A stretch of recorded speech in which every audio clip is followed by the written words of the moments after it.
Hola, ¿qué tal? Hoy voy a contaros de dónde surgió la idea de usar las piezas del ajedrez para hacer la táctica en la pizarra de balonmano.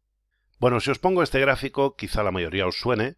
Esto es más o menos estandarizado. En este caso estamos hablando de un campo de balonmano donde se usa la mitad de ataque cuando la portería está arriba y de defensa cuando la portería está abajo, y se utilizan unos símbolos, los triángulos para la defensa y los círculos para el ataque. Creo que a nivel internacional justamente funciona al contrario. Los triángulos atacan y los defensores son las redondas, pero bueno, da un poco igual. Aquí tenemos el balón y luego hay un código que es los pases son una línea discontinua, como por ejemplo esto de aquí, luego el desplazamiento del jugador es una línea continua, etcétera, etcétera. Además se pueden numerar los jugadores, por ejemplo, este es A, este es B y este es C y este es D, y la verdad es que yo me pierdo. Sí que me han explicado la lógica, pero no la veo intuitiva. Entonces, ¿por qué surgió la idea de usar piezas de ajedrez?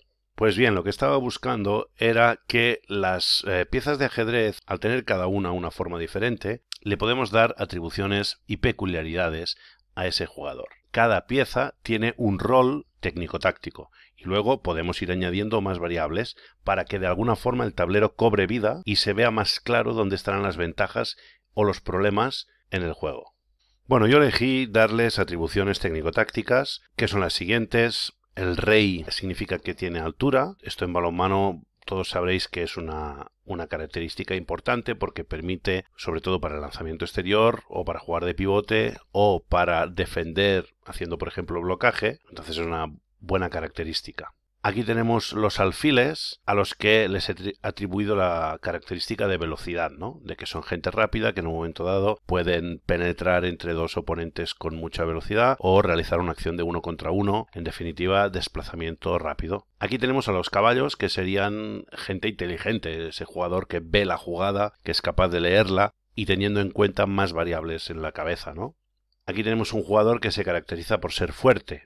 Evidentemente en la zona del pivote o en zonas de defensa eso será una virtud, pero en cualquier caso nos estamos refiriendo a que sea más fuerte que el oponente, por lo tanto en un uno contra uno en principio pueda ganarlo de esta forma. Hemos elegido para el peón el rol de no sobresale, una persona que nos puede aportar, pero que no tiene ventaja respecto a los rivales. Quizás es porque juega en una posición que no es la suya o una categoría nueva, etcétera, etcétera. Y hemos reservado el papel de la reina, que es el que tiene muchas calidades y es capaz de lanzar, fintar y asistir, y en defensa pues llegar al blocaje, hacer una ayuda, ser bueno en uno contra uno, forzar faltas de ataque, robar balón, etcétera, etcétera.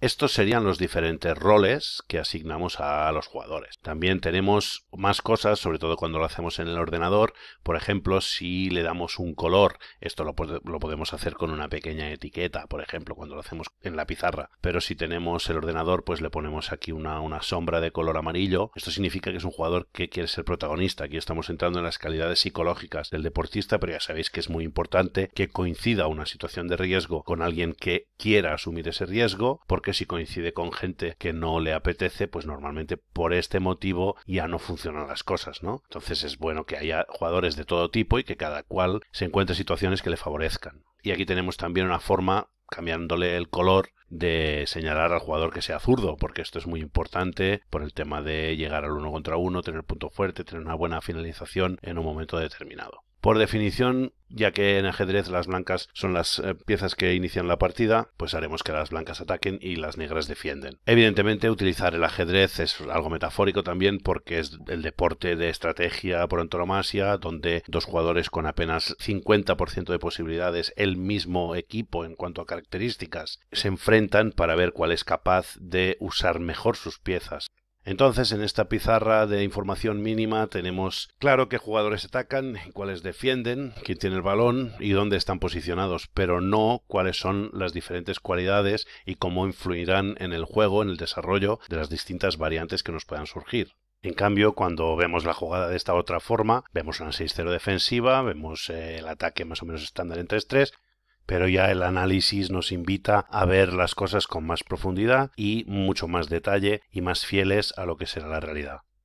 Algo que fue divertido fue precisamente pedirle a los jugadores que me dijeran cuál era su su pieza, ¿no? Su característica principal. Evidentemente, un jugador del segundo equipo, cuando viaja con el primer equipo, pues cambia de rol, porque la diferencia de categoría, o si a un jugador, un lateral, le metes a doble pivote, pues es posible que te pida cambiar la pieza también, ¿no? Pero en este caso, pues tenemos diferentes características y que los propios jugadores se han elegido esta ficha, ¿no? Y esto es un trabajo muy interesante porque significa la expectativa que tienen ellos respecto a sus cualidades, y entonces es más fácil que lean el encaje que tienen en la jugada y cuándo apretar y tener una participación mayor y cuándo ceder la responsabilidad a un compañero, ¿no? En cualquier caso es más motivador y da para leer más la situación y para acercarte más mentalmente a la situación de juego con estas piezas, porque te da mayor sensación de profundidad y de análisis detallado.